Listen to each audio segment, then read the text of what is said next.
Salutations à toutes et à tous, nous sommes le mardi 2 décembre, bienvenue à l'ouverture de la seconde case de notre calendrier de l'Avent. Et donc aujourd'hui, de nouveau comme hier, je n'ai pas le roman, mais on va attaquer par ce dernier, et il s'agit de Quand nos souvenirs viendront danser, de Virginie Grimaldi. Lorsque nous avons emménagé Impasse des Colibris, nous avions 20 ans, ça sentait la peinture fraîche et les projets. Nous nous prêtions main forte entre voisins en traversant les jardins non clôturés.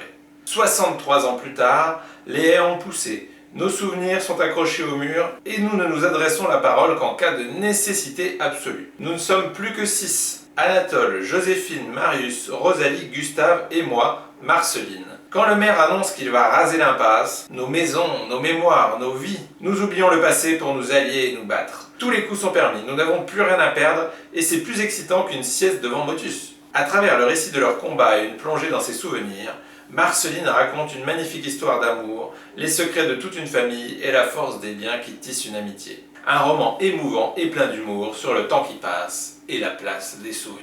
Donc voilà, je pense que tout est dit dans le résumé sur le genre de roman dont il s'agit, donc quelque chose plein d'émotions. Donc n'hésitez pas à venir l'emprunter ou le réserver si jamais il vous tente. Côté DVD, on est de nouveau dans du familial avec une comédie, un des opus de L'élève du Cobu, adaptation de la bande dessinée éponyme. Et donc c'est pas le premier, là c'est L'élève du Cobu président, le 4e film donc sorti dans la franchise. Nouvelle année scolaire pour Ducobu, mais avec un grand défi, l'élection du président des élèves de Saint-Potache. Ducobu triche comme jamais et remporte l'élection. Parc d'attractions dans la cour, retour de la sieste, suppression des légumes à la cantine.